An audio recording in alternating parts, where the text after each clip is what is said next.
Gentleman, welcome, attention, set that final. Papa Mungu, sana Johnny, sana Johnny.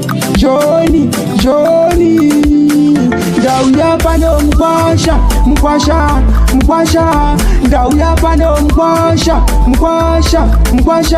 Ndauya pano mkwasha.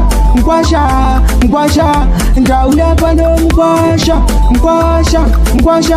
Ndauya pano sana John. Ndauya pano toda zanzieni. Juli futi toda kumutora. Toda kukupa iwo madora. Monsina mtarafe nyunga maruta. Nyairi pondo tova zivisa. Kuti zviripo ini ndova tipa. Mashoko angu ayangonzwisisa. Sana Johnny.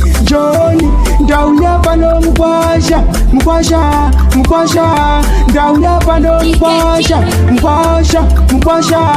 Ndauya pano mkwasha. Ndauya pano mkwasha. Kana Johnny mazwa nyaya yacho. Mozivisa vamwe venyu kuti ini ndauya Junior. Gentleman, wekwa attention center final. Ndauya kuzotora mwana uya wekudeni kwenyu. Shireka family sano John. Ndauya pano mkwasha.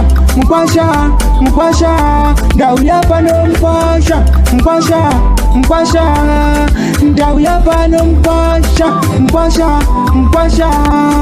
Ndauya pano mkwasha. Kana Johnny azanjen tulindoenda futi. Ndoda kutongo itora. Momsina mtareve nyunda wazisa. Nyairipo ndomtora. Azanjen ini ndo itora. Futi. Ndauya pano mkwasha. Ndauya pano mkwasha. Ndauya pano mkwasha. Ndauya pano mkwasha. Sana Johnny. Ndokuzivisa yairi iripo. Ndoda Juli futi. Chineka family. Ndoda kurukova mkwasha. Junior.